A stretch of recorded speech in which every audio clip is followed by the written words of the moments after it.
Welcome back to the Inter Extra podcast. I am here as one half of your co-hosting duo, Sean. I'm here as well as always with my co-host Simi. Simi, how you doing? I'm good. I'm good. Thank you, man. Thank you for asking. As you guys can see, if you're watching on YouTube, the light setup is back. So I'm back, lit up and everything, which is great. But yeah, I'm doing well. How are you feeling, bro? Good. Inter's been, making these past few weeks really good. Can't complain at all. But yeah, we're loving to see your face again. It's really nice. Yeah, Good to see I'm you. I'm more than happy. Yeah. But as always, Simi, if you could let the people know what they should do and where they can find us. Yeah, guys. First and foremost, if you're very new, make sure you follow us on Twitter, inter_extra, for all the latest updates. Also, if you're watching on YouTube, make sure you subscribe, make sure you like, make sure you share it with your friends, and also comment whatever you guys want to know, whatever you guys want to ask us, anything we talk about on the podcast, or any other questions, just let us know in the comments. And if you're listening on Spotify, Apple, or Amazon, make sure you give us a good 5-star rating, share with your friends, all of that good stuff. And yeah, I think that's everything. I will let you go ahead with the games as per usual. We had a lot of games this week, so we'll try to cover them relatively quickly so we can move on to other news. But yeah, Sean, Yeah. please go ahead. Yeah, we had 7 games in total across all the teams. Yeah, Yeah, as always, we'll go through every single one of the teams um, that we know you guys want to hear about. So we'll start with the Inter women's team as always. This past weekend had a 0-0 draw against Parma. Third game week of the season for them, um, which not too bad. Um, Actually, I'm sorry, it's the second game. Yeah, third. It is the third. I'm right. oh, Uh, yeah, 5 points. Still near the top of the table, but we've got some good games coming up as well. So hopefully they can get back to winning ways after 2 draws in a row there. But 3 games unbeaten in the league. A lot of teams. We have a lot of teams going unbeaten. Um, Next, speaking of teams that are now back to winning ways, our Primavera squad, both in the league and in the Champions League, in the Youth League, um, got wins. 2 wins in the last 4 days for them, which is amazing. After they had a rough couple of weeks with Mosconi and Idrisu being out from, yes. for the World Cup. But yeah, a 3-0 win in the Serie A Primavera, and then a 2-1 late comeback win against Union Saint-Gilloise Primavera squad. Yes. Um, it was a crazy finish. I was actually able to watch a little bit of that game. Were you able to? That's what I was just gonna ask you. I have it pulled up right here. You can see Leonardo Bovio celebrating with, I think that's Lamine Barlow, the right back.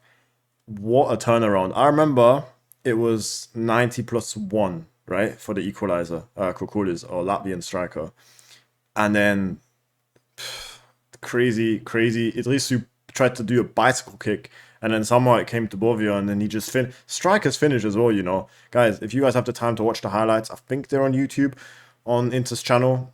Yeah, lovely to see. You could A probably comeback, first win as well. Sorry, you could probably find them on UEFA TV as or well. or on UEFA's website probably. Yeah, but it was great to see. Yeah, the emotions were definitely there. I was considering going to the game. It's a shame I didn't.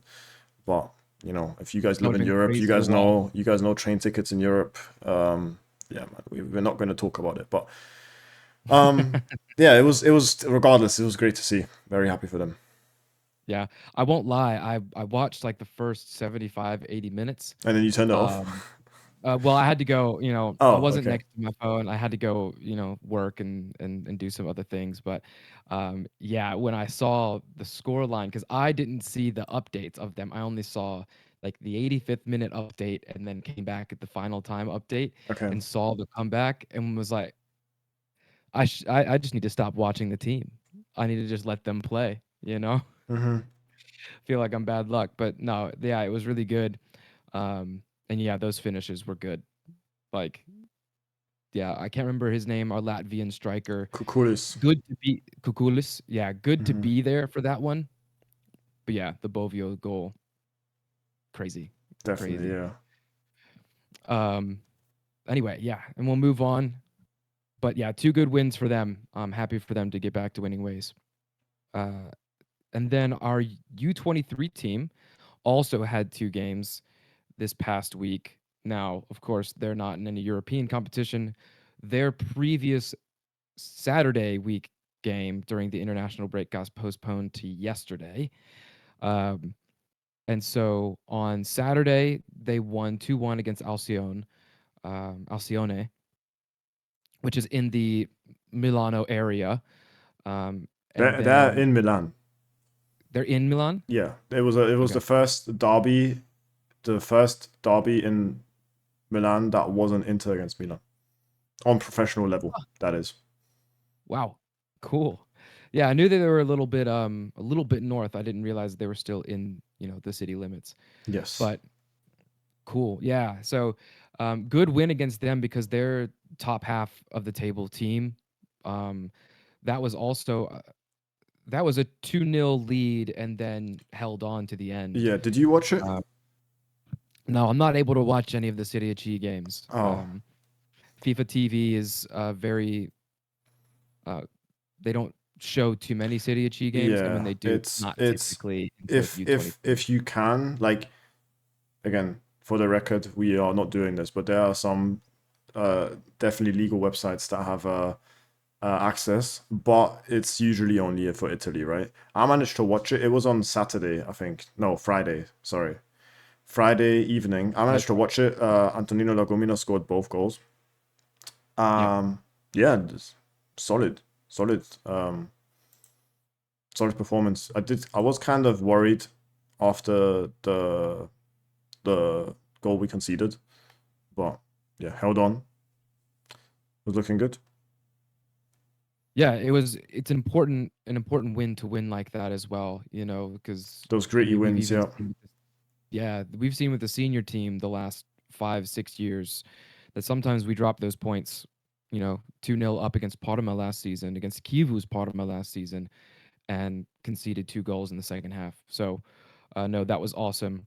And then yesterday they played Renate, 1-1 draw, which brings the team to a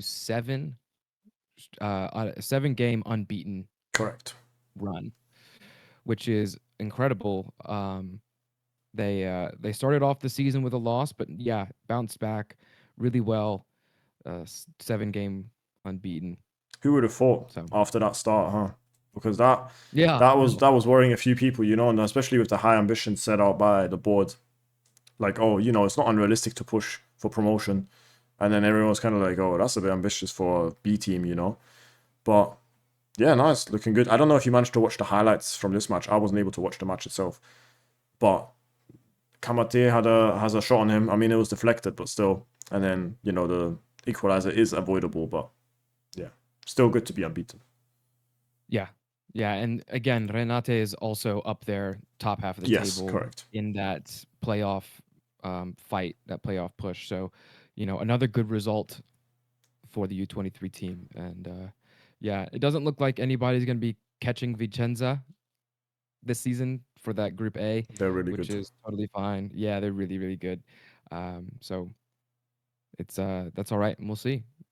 Just good luck to them and hope they can continue it. Now, on to the senior team, which we'll get a little bit more into. 7 wins in a row now, all competitions Whew. for this squad, Wow. which is incredible. So, since the Juve game, 7 wins on the bounce. This past week was a 1-0 win over Roma and a 4-0 win against Union Saint-Gilloise yesterday. A emphatic win. Probably the scoreline didn't really reflect the game, but still a clean sheet and a dominant win regardless, which was awesome. Um, yeah, tell me what you thought about, both of those games. You can start with the Roma game. Yeah, And we I'm looking at some of the tweets, some of my tweets right now. It was interesting. The Roma game, the first thing that comes to mind is Chivu subbing on Davide Fratesi at striker in the 60th minute or 70th minute. It was 60th minute, I remember. Because I don't know if you tweeted it, but someone tweeted the fact that he had 2 attempted passes and 0 completed passes. So 0 out of 2 passes in 30 minutes. In Yeah, 30 minutes, guys. Like, with all due respect, yeah, like, you know, the Bayern game last season, like, or both Bayern and Barcelona, where he had an impact and scored last minute winners. Respectfully, like, this is just not okay. Like, yeah. I'll say two things. If anybody follows me, they know that I'm a Davide Fratesi defender, um, sympathizer. yes. I know what he is. Like anyone who says that he's a technical midfielder is lying to themselves. I know what he is, but I respect what he gives to this team. And this game in particular, now 0 out of 2 attempts is atrocious. Like Yes. you've got as even a player on the pitch, you've got to get yourself more involved. However, that second half, I don't think Inter themselves completed 50% of the passes. Like that second half was holding on for dear life, a gritty defense to Pure make sure that we catenaccio, held yeah. on. Like, the Absolutely. finest art in Hmm. football. Listen, what I will say, like, I agree, by the way, like, the whole team was just, like, holding on to the win, like, with everything, right? Yeah. And it shows, like, on top of the passes, Fratesi also only had, like, 6 touches.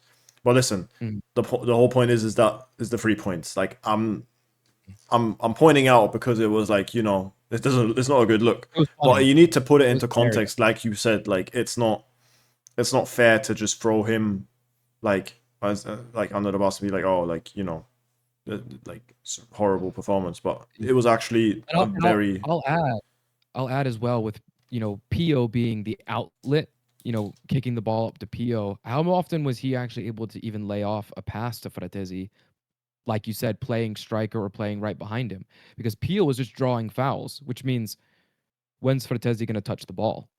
You know, yeah, true. and so um, yeah, it was atrocious. You don't enter the pitch and go 0 for 2 for passing. There's just no Yeah, way that you should do that. But the midfield looked congested in that second half. I don't think any of them really knew what they were doing.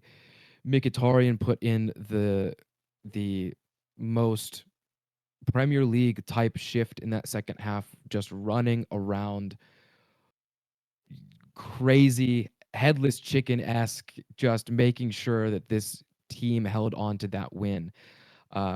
Yeah, he and Sommer for sure, and Pio in that second half are the reasons why that clean sheet was kept. very mature Um, performance from Pio too, I have to oh say, yes, absolutely. when he came on.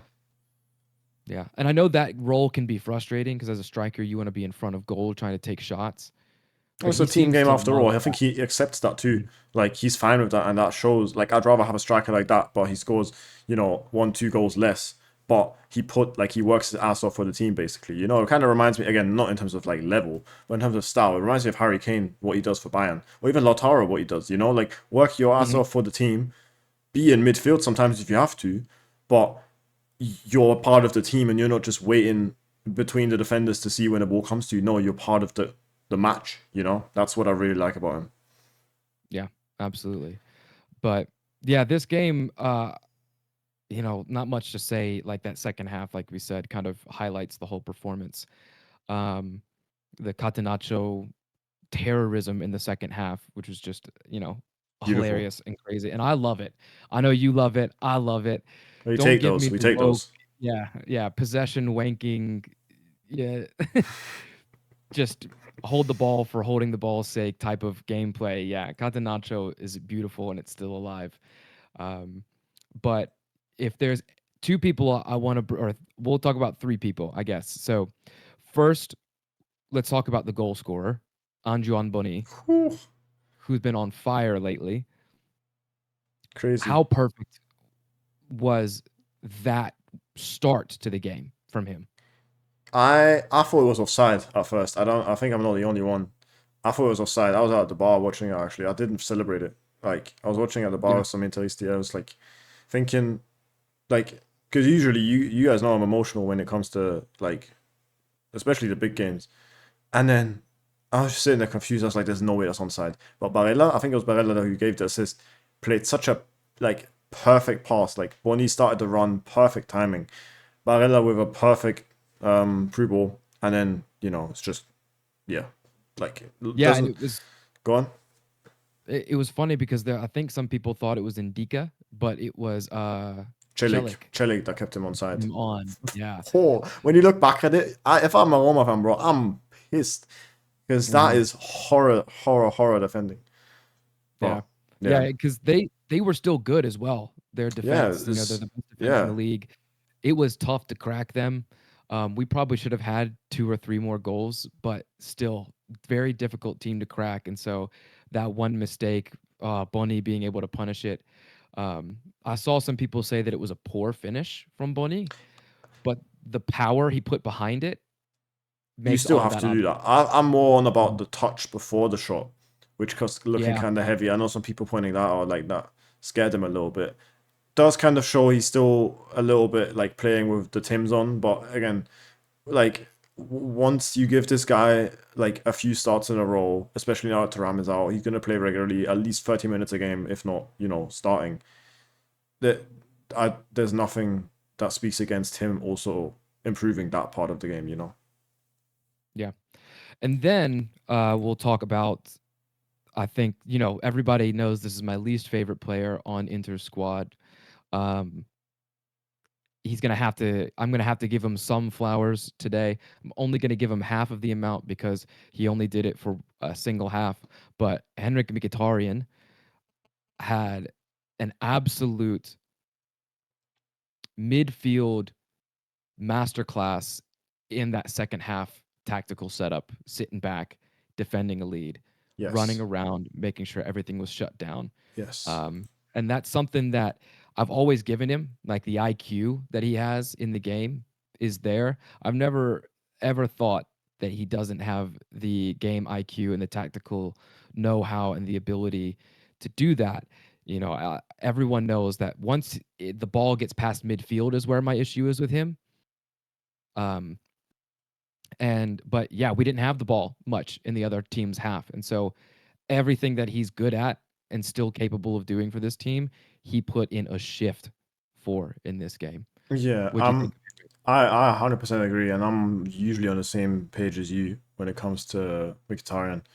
There were a few stats. I have them up on FotMob right now. He had 6 recoveries. He had 2 clearances, 2 interceptions, 3 tackles, 1 block, 0 times dispossessed, won 6 out of 9 ground duels, 2 out of 3 aerial duels. Yeah, just That is center back type of stats right there. Like that is a defender center back type of stats. yes, Crazy. He also had the most distance covered in the pitch, yes, right? I I think think so. I twelve saw that it was kilometers. just yeah, yeah, crazy. Absolutely crazy. So, um I do I will say this because I can't let it slide. He missed 2 of the 3 goals that we had Oh, he hit the with the post chance. that he 100% should have scored instead. Yeah. Yeah, and it was atrocious. Um, Talking to a friend, Nima, outside or on Twitter about Mkhitaryan after the game, and he was mentioning how he still has the IQ, but maybe the body isn't there much anymore. And my response to that was, well, if he has the IQ, then he should know that he should stop trying it Yeah. and let somebody else take the shot. I like where you're going, but like, I When he's the hope only one Mickey's in not that, listening. I hope Mickey's not yeah. listening. No, but like the only issue that I have, I think, and this is more of a tactical setup, he's the furthest midfielder up the pitch.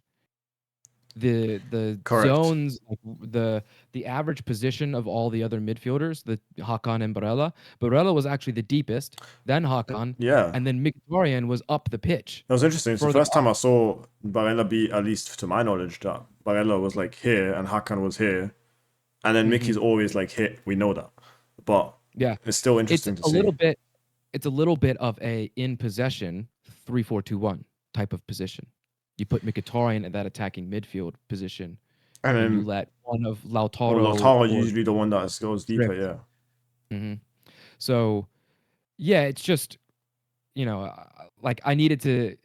Couldn't let it slide. I couldn't let just Mkhitaryan propaganda be here. I needed to say I something. will I allow need you. We have the podcast to ourselves for a reason, so I will allow you on that one.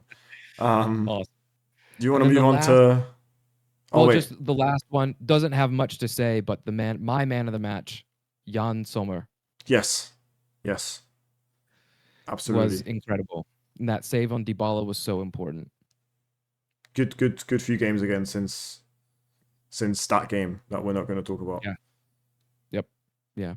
But yes, we can move on to, if you don't have anything else, we can move on to the No, Champions League game, which was just a dominant performance all around. Uh, a struggle a little bit in that first half, especially the first 30 minutes. yeah, first 40 minutes had me worried, shaking. Yeah. Definitely not the easiest game. Rainy night. Definitely not. Some chilly temperatures, and they came out like all guns blazing. They came out with like up front, Promise David, the Canadian striker. He caused trouble all over the place. Like couldn't finish, but he caused trouble. And then there was a few chances within literally the first like 10, 15 minutes where you thought, oh, they're gonna score. And they pressured really, really well. You have to give credit. Up until I don't know if they were running out of steam or if they were just like if because they play on the weekend obviously as well. They also have you know a game every 3 days. It's not easy for a squad that obviously Yeah, they're doesn't. top of the table as well, I Yeah, think. exactly. They're trying to focus on the league, but at the same time they're trying to play Champions League on a high level. Whatever it was after 40 minutes when Denzel scored, they just didn't have that same energy again. But and then Inter did Yeah. gain control of the game, but I liked what I saw. Yeah, after 40 minutes. Yeah, me too. I mean, a tall, fast striker against Stefan de Vrij with a little bit higher of a line.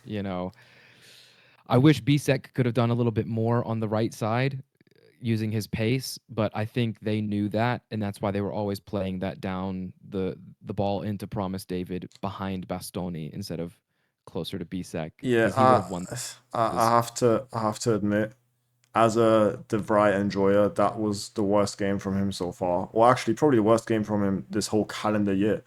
Like, Hmm. he has had a great year so far, great season especially, which is being rewarded as well because he's playing more. And Kivu's more open to swapping Acerbi and De Vrij around, which is good. Hmm. But you have to be honest and say that that wasn't like a good performance, and it's good that he got subbed after 45 because it could have been even worse in the second half. He might have got exposed Yeah. even more. So, and I just want to mention this as well. This is probably my favorite thing from the whole game. Jan Bisek as a central centre back. As I've been saying this since last season, guys. You guys know me. If you follow me on Twitter, I've been saying this.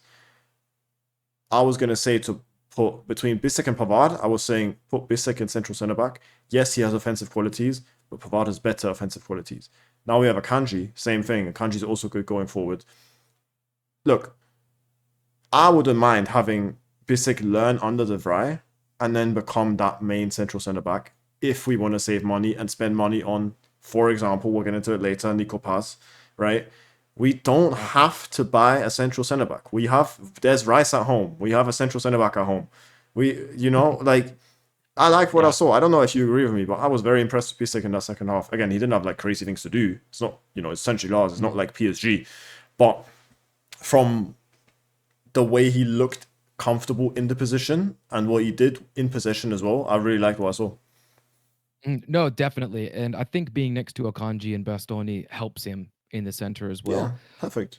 I would love to see him there more. And that was perfect transitioning to the second half because once we took control at the end of the first half with, a Dumfries and Lautaro goal, um, both of which were wonderful. Yeah, Dumfries, of course, always there at the back post to finish well. And then Lautaro assisted by Pio. Great team move and counterattack there.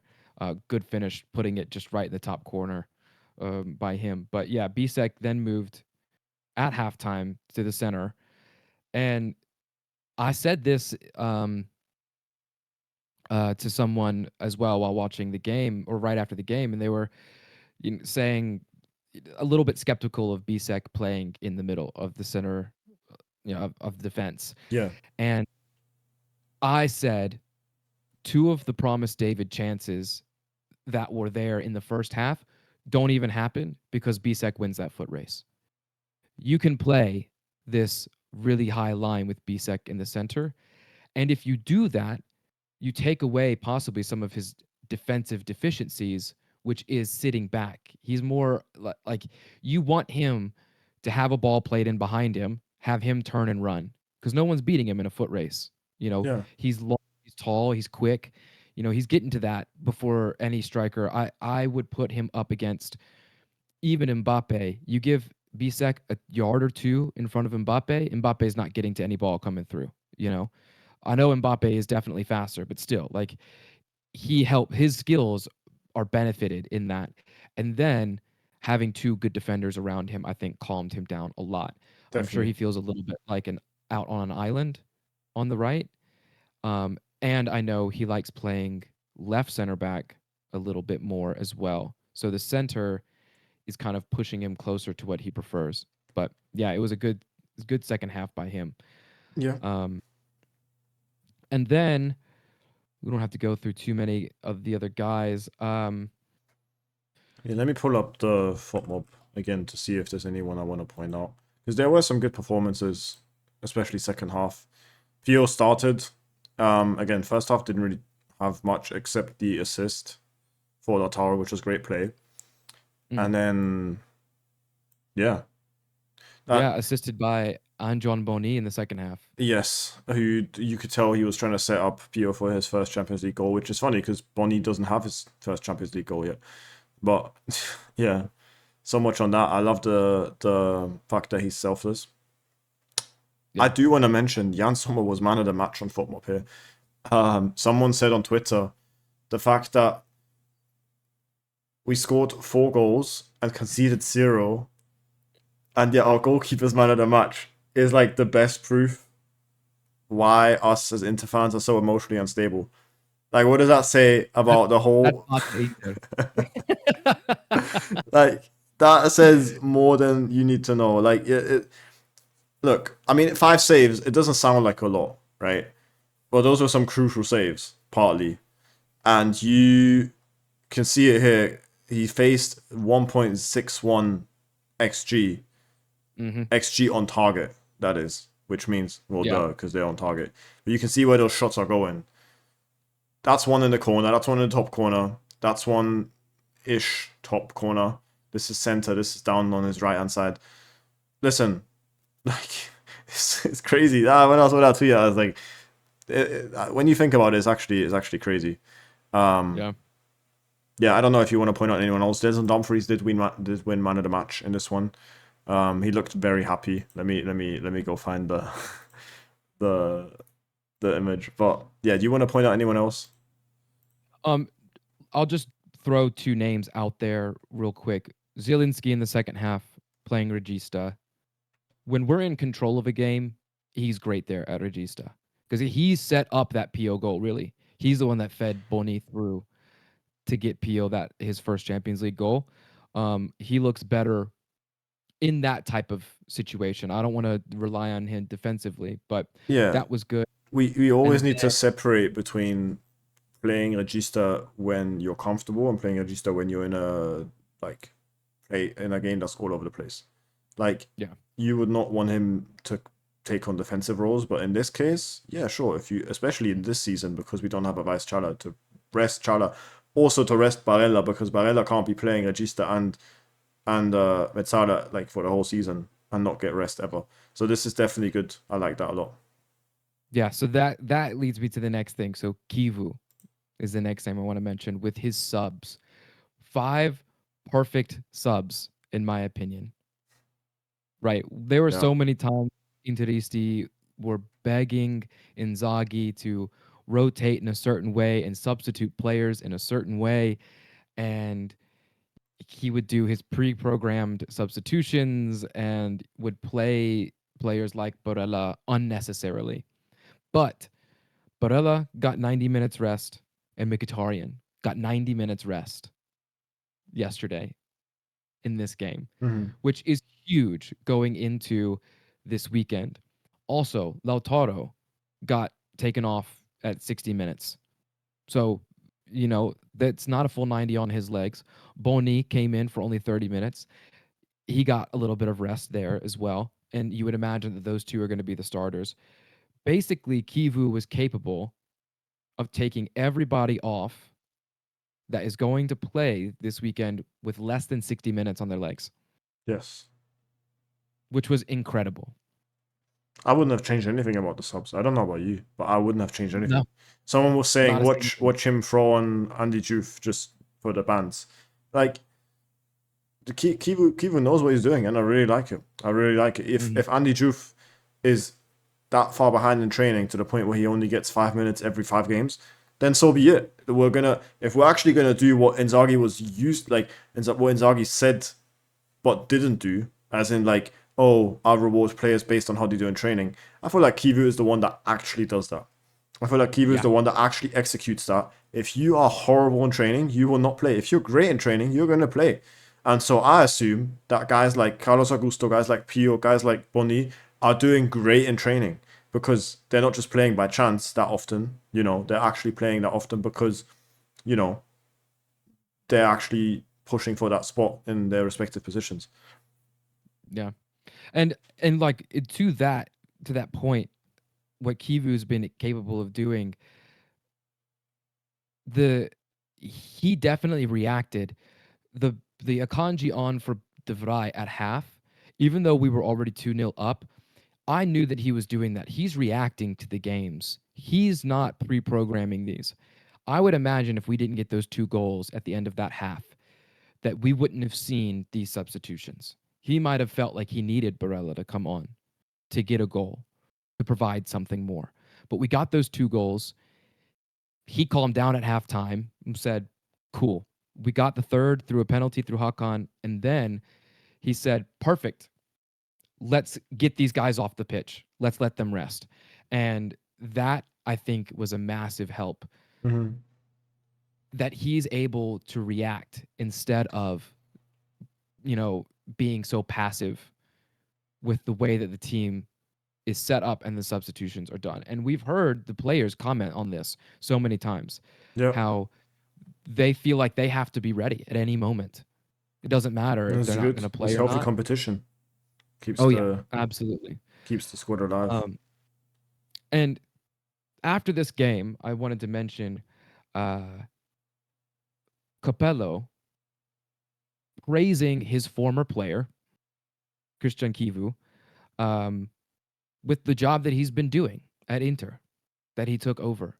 The almost disastrous horror show that he took over after the end of that season. Capello has said some things, and if you want the full quote, um, I couldn't find it, but uh, on the Italian football podcast, Nima mentions the full quote in their Q&A pod, and the interviews pod, they talk about it as well a little bit. Um, but he was talking about how Chivu is reminding Capello of himself when he took over the Milan squad with winners on that team, and that he was actually taken up from Milan's youth system and was the interim coach for a little bit. Mm-hmm. And that what you need to do as a manager for the top club is to get them on board. And you can't ask these players to change too much. And you don't need them to change too much. They're winners. You just need to connect to them. Mm-hmm. And these last 7 games is a testament to that, because it all could have exploded spectacularly after 2 straight losses. But we've come back and won 7 straight. And for Chivu, also, by the way, if anyone doesn't know, Chivu moved from Ajax to Roma, and Capello was the coach at Roma. So Chivu played under Capello at Roma before he came to Inter. Um, the Yeah, and I've seen some people say like Capello doesn't raise a lot of people like this, And so there's something to be said there about the job that Chivu is doing. And I hope it continues. Chivu did say in response to Capello's praise, and I'll look up the quote right here. I have it in front of me. Um, Capello said that Chivu at Inter is doing what I did at Milan. He's gotten into their heads, remotivating them when there were many saying that they would be at the end of their cycle. And Chivu responded after being told this. He said, I hope to be as half as successful as he's been. You win with good players, not with losers. That's nice. I like that. Also, the fact that Capello has said something like as positive as that, because usually you read quotes about him, he's like yapping about something, and you already know it's like something criticizing someone, or at least that's, I'm not saying, Mr. Capello, if you're listening, I'm not saying you're always negative, but it's usually what you read, and the fact that he's praising, his former player is a great sign, because it must mean that he's doing something right. So Yeah. No, it's awesome. It's yeah, awesome. I was gonna say before we move on to like transfer rumors and stuff, where I'm a little bit confused is Petar Sucic's playing time right now.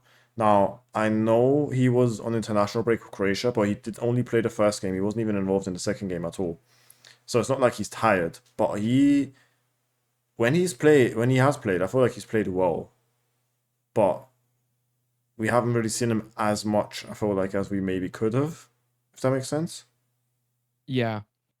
I think it's hard for him to get game time at the moment. So, two things, if I had to guess. One, Fratesi had to start at some point, and it was either going to be today or Kairat Almaty in our next Champions League game. You know, I don't think Kivu is going to trust Fratesi from the start against Roma or Napoli. Um, so, like, when can you play Fratesi? And Fratesi always plays on the right. Now, who's in front of Fratesi? Barella, also on the right. Sucic has been his best when playing on the right. And I think Kivu might be protecting Sucic a little bit and maybe trying to get him to play and practice a little bit more on the left, which might just take him a little bit of time, you know. And no, the left Metzala is not the same as the right Metzala. I know they're both the same position, but players specialize in certain positions and they do play better in certain places. Like you can't just throw like we don't want to throw Fratesi at Regista just because he's a midfielder, you know? Yeah. Hakan, not great as a trequartista, better as a Metzala, but best as a Regista, you know? These it might take some time. And so my guess is he's gonna get more playing time soon, but uh yeah, I'm wondering if it's a tactical thing and he's trying to get other players some playing time because he knows what he has with Sucic and can continue to play him a little bit. Hmm. But yeah, I'm glad he came on today. Uh, Today. Yesterday. Apologies, apologies. Don't worry. Um, my brain is it's Champions League game Yes. day Yes. since I watched earlier. But yeah, so that would be my guess. No, I think we'll see him more. yeah, You know, you're probably right. I feel like it is he might be trying to switch him to that left center mid spot. And again, I feel like his weak foot is good enough for that, but it's just gonna take some adapting, and definitely you know, he was more playing on that side yesterday, I think. So I do feel like slowly but surely he's gonna get, you know, used to it. But I say we move on to some transfer rumors. Guys, we don't have much, but we're just gonna look through them as I have them pulled up right here. So first of all, Inter has joined PSG, Bayern Munich, and Borussia Dortmund in the race for FC Köln talent Said El Mala. He's 19 years old and he's scored 3 goals and provided 1 assist in 7 Bundesliga appearances. I'll be honest, I don't know who that is. I don't watch Bundesliga like that. I've watched this kid a couple times. Yeah, you impressed? Yeah, I am impressed. I was Okay. impressed the first time I watched him. Um, of course, he's 19. There's growth there, and he's playing freely in a Cologne side that just got promoted. So, um, just I would say keep watching him this whole season. I don't imagine that we would actually go for him though. Interesting. Good to know. And then next up, we have another name we're interested in, apparently. We have accelerated our interest. These phrases are becoming more and more ridiculous. But that's how they keep saying it. In Saint-Etienne winger Gillian Nguesson, who's 17 years of age. Now, he has played in under-20 World Cup, which at 17 is impressive, right? Especially in a French team. So definitely want to keep an eye out.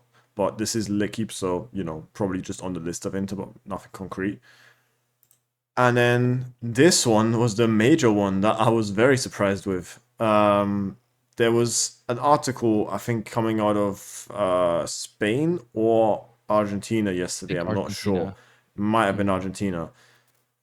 And now today or last night, we had it confirmed by Gaston Edul, who is an Argentine journalist, who said that Inter is expected to make an offer to Real Madrid for Nico Paz next summer. Now, this is considering, this was another tweet as well, considering that Real Madrid will exercise their buyback option, which I think they have for next summer, and they had it for this summer, correct? Yes, and I think they have it for another summer. Do they have it for 2027 too? as well. Was it 8 million, 9 million, 10 million, something like that, right? Yeah, I think so. Okay, cool. Yeah. So, assuming, this is obviously very like, what if, maybe, whatever, we don't know.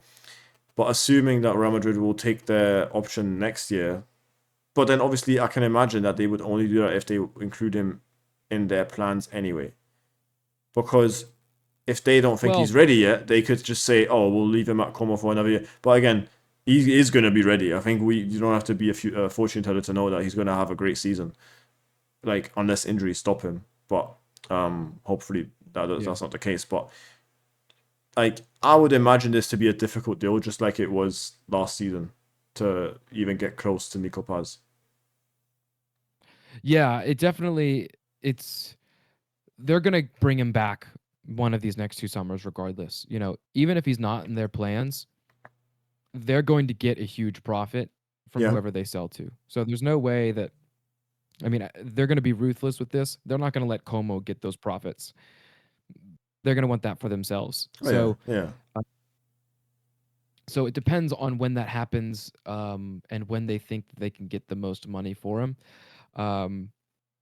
But yeah, so many things are to that. You can have this report, and then does Nico Paz want to leave Real Madrid when they call him back? That's the thing. Like, do they want to keep him as well? That's the thing. And if you do speak with Javier Zanetti, or his dad speaks, or whatever weird relationship they have with his family, like if that is of value, then you have to set his mind on Inter from the start, and not, I'm going to go back to Real Madrid and see what happens. Also, because Real Madrid have, in terms of not in position, because there's more players in his position, but specifically his characteristics, you have 3 players at Real Madrid that are already doing very well, in Brahim Diaz, in Mastantuono, and in Arda Güler. You don't have, it's not like you have a free like spot there to take up. You have competition that is also on that type of level. Now, I feel like Nico Paz is the best out of all those 4, personally, right? With all due respect to the other 3 players. But he has the higher ceiling, in my opinion. And I feel like, unless 1, maybe even 2 of those players that I mentioned that are now at Real Madrid leave, or, kind of give up the spot, which they obviously won't, then I feel like it'll be difficult for him to find space, just because it's occupied in those positions, Yep, 100%. But yeah, do you want to add anything, or?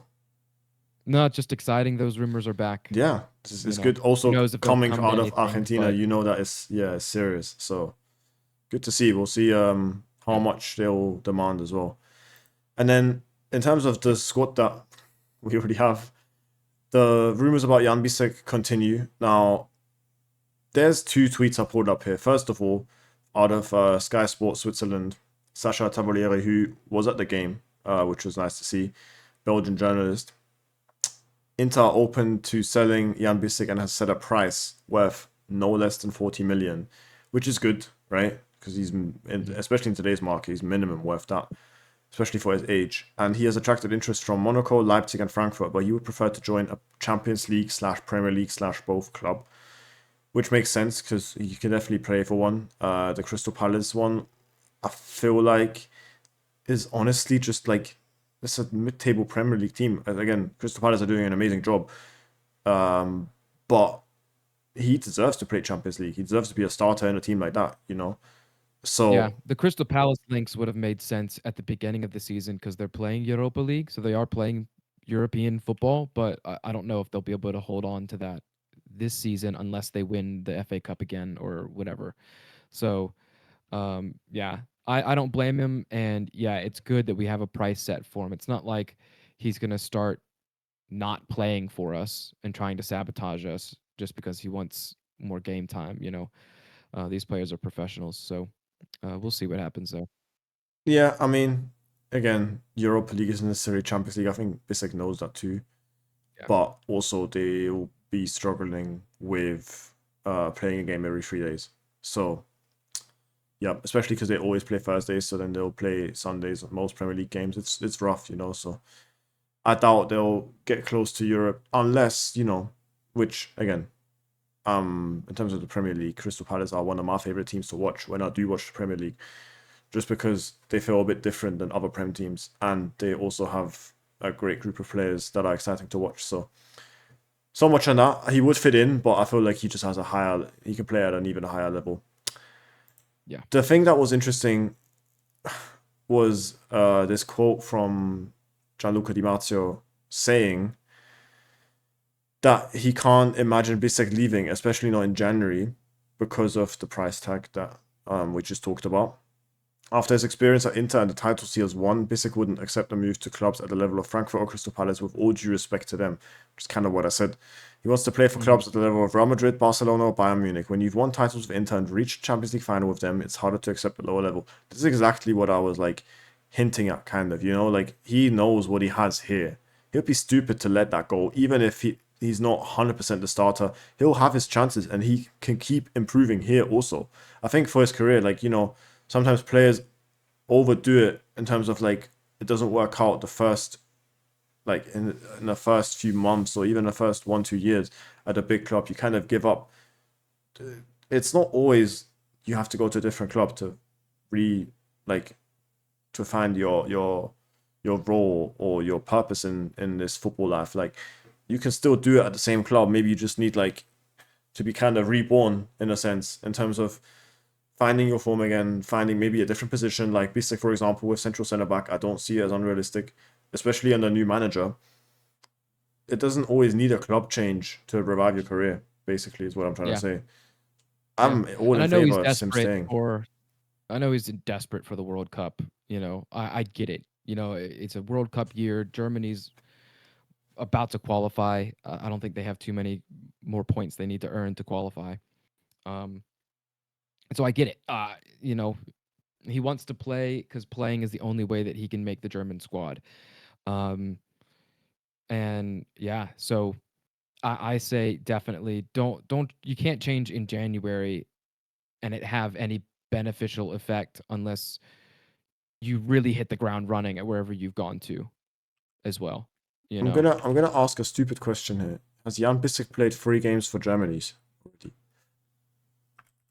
No, I don't think so. I think he's only been called up once. Because I don't know if Cameroon have qualified or if they're on the playoffs.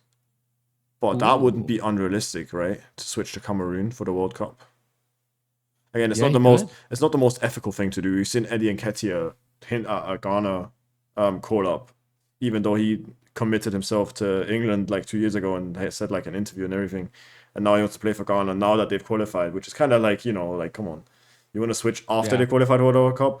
Maybe he doesn't want to do that, but if I'm Jan Bissek, I would consider that as well. Not because he's not good enough for Germany, but you get to go to a World Cup regardless, and it's for like yeah, again, he's also good enough to be in that Germany squad, but is he good enough to start?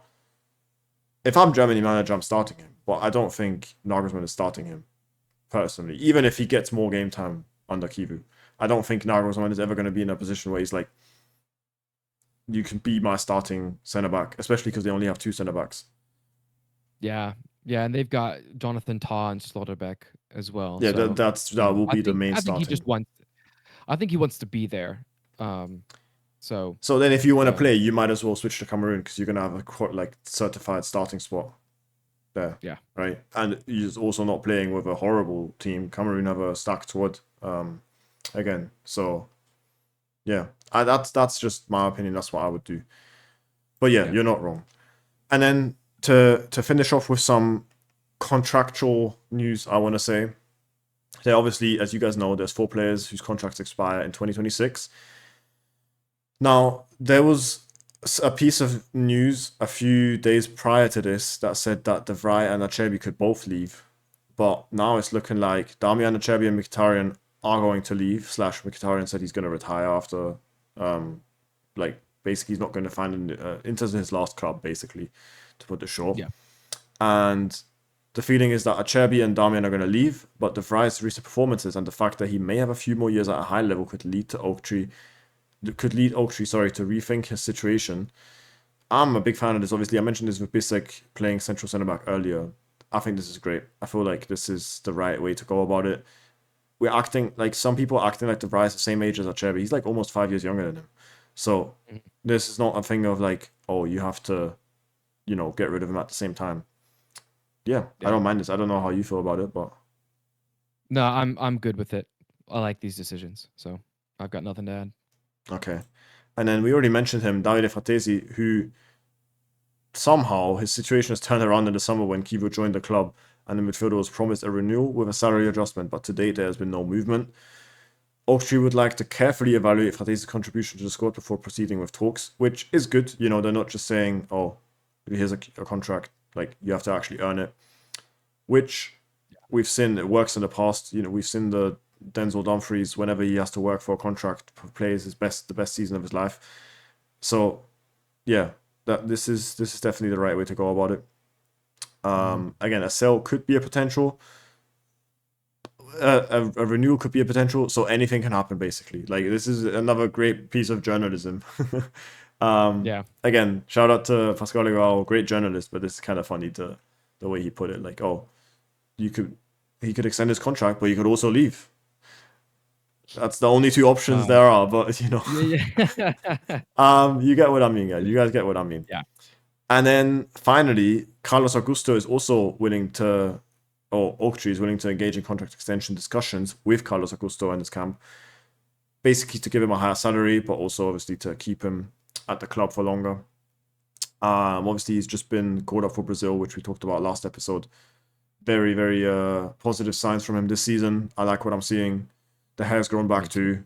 It's great. It's a Looking like a good, new man. exactly, great competition with DeMarco. They're pushing each other. They're Mhm. making each other better, which is amazing to see. And It then is. injuries, guys. Obviously, we talked about Raffaele Di Gennaro and Matteo Damian last week, who are both still out. Di Gennaro underwent surgery, which was positive.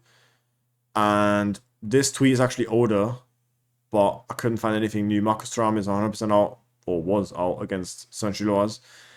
And the goal was to have him fit for Napoli next weekend, but he's going to be out for Napoli from what I've read, which basically means that he's going to be back for, help me out, what's the game after Napoli? Hellas I Verona. believe yes. Hellas Verona. That's what he's going to try, and then I'm guessing a start is realistic against Kaya Darmati, but again, you don't have to rush these type of things when you have 3 great strikers. Please, let's just I give him the think that time to has recover. I think that has influenced the decision a lot. I think if they felt like they needed Thuram, they'd bring him back for Napoli. But now that we've seen Boni and Pio step up, they're like, just give him another week. It's Yeah, going to be better for everybody not like to come back. last season where we had Mhm. to. I'm thinking about, obviously it was different situation, but Lautaro being rushed back for that semi-final. Other Yep. instances, Çalhanoğlu being rushed back at times, Thuram being rushed back at times. We don't want to be in a situation like that again, where they just keep getting those silly minor injuries just because they haven't recovered properly from the last one from a few weeks ago. We don't want that this season. We just want to be able to, especially with the high intensity that Chivu is also demanding in every game. So definitely good to give him more time to recover. And then, guys, in terms of back to international football, Inter Primavera defender Leonardo Bovio, who obviously scored the winner against CHIVU'S under 19 yesterday, he has been called up. So great day for him. He's been called up literally 30 minutes after the full-time whistle to the Italy under 17 national team for the under 17 World Cup. Obviously, the under 20 World Cup just ended. Morocco won it. Congratulations to them. Yeah, this is the squad, Italy under 17. If you guys are interested in watching Bovio play, the group stage games are on the 3rd, the 6th, and the 9th of November. Yep. And then the knockout phase is gonna go into the international break from the senior teams, basically. So, which not every country is gonna have one, by the way, because a lot of qualification is already done for some of the continents, just so you guys know. But he is caught up, which is great to see. He is also 17 years of age, 2008. So much on that. And then finally, guys, before we move on to the games, the NBA is planning to launch NBA Europe. Jumping from one topic to another. In the next 2 years, and Inter, together with AC Milan, are interested in joining the project. Obviously, both American owners, we know this. They want to go ahead and enter the world of basketball, which is interesting. Obviously, NBA Europe is a big, ambitious project. I'm still confused why they want to call it NBA Europe, because it's not national then, is it? But sure, they have to call it EBA, but sure. It just has a better ring to it, I guess, just because NBA is just a word of its own now. Just early reports. Gazzetta has a whole article on this, guys. If you guys want to read up on it, you guys can find it somewhere probably. But it's really interesting. You never know what's going to happen. Sean? Just trying to compete with the Euro League. Yeah, right? Yeah, pretty much. I don't know how that works in basketball. You're the American here. I have no idea. Well, I mean, yeah, we don't have the same sport for basketball if it's a different league. So there's sub leagues to the NBA, but the NBA doesn't compete with anything over here. Oh yeah, I know that. Yeah. You know, so I don't know how that would work. Where it's almost, I guess the idea is similar to Champions League and the Super League that was brought up a couple years back for football. But I have no idea how this is going to work. But yeah, you know, teams, clubs, I should say, clubs like Barcelona and Real Madrid have EuroLeague teams. Yeah. They have basketball teams. Like a multi-sport clubs is great. It's cool. It's great, yeah. Also fans-wise, yeah, amazing. Mm-hmm. You already know that for Inter fans, this would be for those that are interested in basketball. I know a few. We both know a few. It would definitely make sense to go ahead with this for sure. But Sean, if you do not mind, please run the people through the upcoming games, what we can look forward to in the next 6 to 7 days, depending on when the next episode is going to be. Yeah, absolutely. So just like we did with the overview of all the games, I'm going to start with the women's team. So the women's team does not have a game this weekend. They won't play until the following weekend, so we can highlight that and review that next week. We might have a Europa Cup draw though, so look out for that. That would be the only thing I can think of. They might be in an international break right now, so that might be why they're not playing this upcoming weekend. Okay. The Primavera squad, of course, they play, you know, the same weekends as the senior team. So no Champions League game, no UEFA Youth League game next week since we don't have a Champions League game next week.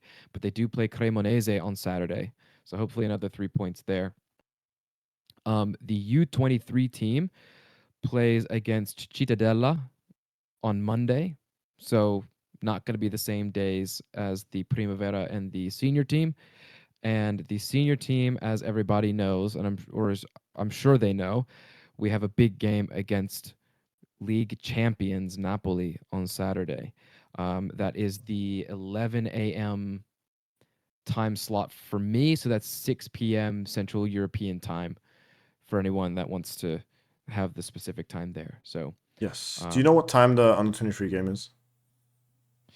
I think it's gonna be a similar time to the Friday game. So it's either like a 7:30 or an 8:30 start time on Monday. Let me have a look. Hold on. But yes, it will be hold on, Inter on the 23. Yeah, it's Yeah, 8:30 CET. yeah, So I won't be able yep, to watch it, unfortunately, but maybe you will. I don't know. Yeah, yeah. that's all the games, right? Because there's no Yep, Champions League. that's gonna Okay. yeah. Well, guys, we have hit just about over an hour. It's been another great episode. Good to, be back in Champions League, still unbeaten there, and in the league progressing well. Sean, if you have anything else to add, go ahead. Otherwise, you know, if you want to sign us off. Yeah, of course.